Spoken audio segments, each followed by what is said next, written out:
Il faut retenir que le changement climatique, c'est toute forme de variation, on va dire, du climat et des conditions météorologiques qu'on voit en général sur le long terme. Sur le long terme, pourquoi? Parce que souvent, les gens, qu'on les appelle donc les sceptiques, quand on les parle donc de changement climatique, ils voient le changement dans l'immédiat. Alors que dans l'immédiat, ça peut paraître, enfin, le climat peut paraître chaud, mais à l'échelle globale, ce n'est pas le cas. Donc, pour un peu étayer les changements climatiques, pour les sceptiques, par exemple, vous prenez le GIEC, donc qui est le groupe interne intergouvernemental sur l'évolution donc du climat. Il y a un des pionniers qui s'appelle Al Gore qui avait donné un peu une métaphore pour expliquer les changements climatiques. Il est défini comme étant, vous prenez donc deux récipients. Un récipient où on a donc de l'eau chaude et un récipient où vous allez mettre le feu, ou donc c'est l'eau tiède. Vous prenez donc une grenouille. Quand vous prenez donc la grenouille et que vous le mettez dans l'eau chaude, la grenouille systématiquement va rebondir, donc va sortir parce que l'eau elle est chaude. Et là, les sceptiques pensent que c'est ça le changement climatique, c'est ça qu'ils attendent pour être d'accord que le climat a changé. Pour expliquer donc la variation sur le long terme, il faudrait mettre la grenouille sur, enfin, dans le récipient à eau tiède et vous allumez donc le feu. La grenouille va s'adapter aux conditions, on va dire, de l'eau, donc qui se chauffe graduellement. Et à chaque fois, la grenouille change, voilà, donc sa température corporelle jusqu'à ce que l'eau devienne chaude et qu'elle ne peut plus bouger et elle meurt. Et donc, ça veut dire que le changement climatique, c'est vraiment sur le long terme qu'il faut voir leurs effets. Et quand vous prenez, par exemple, les scientifiques, voilà, on prend généralement une marge donc de 30 ans pour pouvoir caler les évolutions donc du climat. Les effets les plus courants des changements climatiques, déjà, on va dire à l'échelle mondiale, c'est déjà donc la fonte des glaciers polaires là qu'on voit. Donc, lorsque les glaces fondent, ça va augmenter le niveau de mer et on voit tout ce qui se passe en Occident où vous avez donc la remontée du niveau donc des mers qui va se répercuter, on va dire donc dans les régions et ça cause des problèmes énormes. Vous allez avoir, par exemple, le raccourcissement, on va dire, d'un certain nombre de spéculations agricoles, par exemple des cultures qui peuvent se développer sous, on va dire, 30 ou 20, 32 ou 20, 35, c'est juste un exemple, degrés, et qu'on voit qu'effectivement, donc, le climat, enfin, la température montée, ça peut souvent raccourcir les cycles, on va dire, végétatifs ou bien le cycle de développement des cultures. On a également une modification, on va dire, donc, du régime pluviométrique. Alors, je vais prendre juste les cas spécifiques du Niger ou bien de manière globale le Sahel. On a de plus en plus la recrudescence des phénomènes extrêmes. Donc, vous allez voir en une seule pluie 100, 130, 120 mm de pluie qui tombent. Et ces pluies-là causent des dégâts énormes. On voit ce qui se passe à Niamey ces dernières années. On a toujours donc des inondations qui sont là. Et ces inondations-là, on peut, de manière ou d'une autre, les corréler avec les effets néfastes des changements climatiques. Ça, c'est un aspect. Un autre aspect au Niger, c'est que au même moment où vous allez voir quelques périodes où vous avez des inondations, c'est que souvent, c'est accompagné par des périodes de sécheresse. Et ces périodes donc de sécheresse-là se traduit effectivement par une baisse considérable des précipitations qui va se répercuter directement sur déjà les productions agro-silvopastorales et les populations n'auront pas effectivement les rendements qu'il faut, les productions qu'il faut pour leur suffisance, on va dire, alimentaire. Donc ça, c'est un aspect.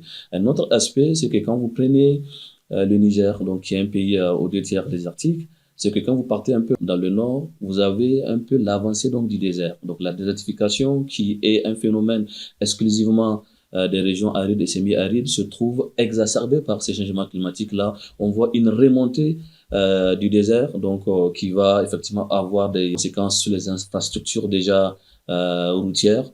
Ça peut être des infrastructures effectivement, donc enfin des ménages, les maisons peuvent être englouties par le sable. Vous pouvez avoir par exemple l'ensablement donc des oasis, donc des oasis qui sont un écosystème particulier qu'on retrouve dans ces zones-là et qui sont donc des zones à potentiel agricole ou bien agro ou silvopastoral. On voit de plus en plus que en termes donc de dégradation des sols, parce que quelque part, il faut se le dire, hein, la dégradation donc des sols au Niger, en dehors de l'action anthropique, c'est-à-dire l'action de l'homme qui dégrade fortement les ressources, c'est que le changement climatique a aussi sa part à jouer.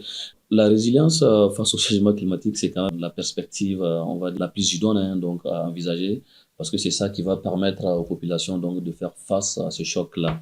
Alors, comment il faudrait renforcer donc cette résilience-là? Sur le court terme, il faut déjà essayer donc de développer pour les communautés des activités génératrices des revenus. Parce que c'est ça qui va effectivement aider les populations à faire face à tout ce qui est choc, par exemple les inondations, les sécheresses, la baisse de la production agricole, le dépérissement donc du couvert végétal, toutes choses étant égales par ailleurs, des choses qui contribuent justement donc au panier de au panier ménager donc du monde rural ou du monde urbain de manière assez globale. Donc, ce que j'ai dit, il faudrait renforcer donc leur capacité à pouvoir développer des stratégies qui vont les permettre d'avoir des revenus et permettre donc de faire face à ça. Concrètement, qu'est-ce que ça veut dire? Ça veut dire que l'État et ses partenaires doivent adopter ce que moi j'appelle l'approche terroir, essayer donc de regarder à faire des investissements à l'échelle donc du terroir, déjà caractériser tout ce qui est potentiel et contrainte au niveau donc de ces terroirs-là et essayer pour chaque contrainte actionner un projet de développement qui va permettre aux populations donc de faire face. Pour aller un peu beaucoup plus pratique, par exemple, vous partez dans n'importe quel terroir nigérien, les femmes surtout sont en train donc de faire des activités en lien avec le maraîchage. Ce maraîchage-là, donc en zone urbaine et en zone rurale, c'est quelque chose de fondamental qui va permettre justement donc la résilience des femmes parce qu'il faut se le dire, hein, lorsqu'il y a des chocs, ce sont elles malheureusement qui sont, elles et les enfants qui sont les plus touchés par ça. Et donc l'approche terroir va permettre justement de développer un certain nombre donc de projets, d'initiatives et d'activités génératrices donc de revenus pour qu'à l'échelle du ménage on puisse avoir une activité en dehors de l'agriculture. Parce que, il faut se le dire, au Niger, vous avez 85 à 90% de la population qui sont agricoles. Donc, ça veut dire tributaires aux aléas climatiques qui sont déjà capricieux. Et donc, il faudrait aider les populations en dehors de l'activité agricole à avoir d'autres activités de cette nature-là. Par exemple, au Niger, on sait qu'on produit juste 3 mois sur 12. Et ça, c'est une fatalité, donc déjà, sachant que le Niger flotte sur un océan, sachant qu'on peut mobiliser donc des eaux de surface pour faire une production sur toute l'année, donc ça veut dire les productions, les productions donc des contre-saisons qu'on peut développer. Donc ça, c'est un aspect. Un autre aspect, on le voit, hein, ça et là, il y a beaucoup donc de projets avec des partenaires et même l'État hein, qui s'inscrit dans les cadres donc des petits projets donc de microfinance du monde rural ou bien donc des communautés. Et ça, je pense que c'est une bonne chose. Ça me vient à l'idée, il y a ce qu'on appelle l'élevage naisseur. L'élevage naisseur, on le voit que ça prend de plus en plus donc d'ampleur. C'est le fait que avec un partenaire ou bien donc des coopératives puissent s'organiser pour donner des moutons, enfin des animaux à une partie effectivement donc de leurs membres pour qu'ils puissent faire donc de l'embauche et cette embauche là va leur permettre déjà lorsqu'ils vont vendre donc les animaux là d'avoir des revenus mais également répartir une autre partie donc de leurs revenus dans leur coopérative et ça c'est une bonne chose.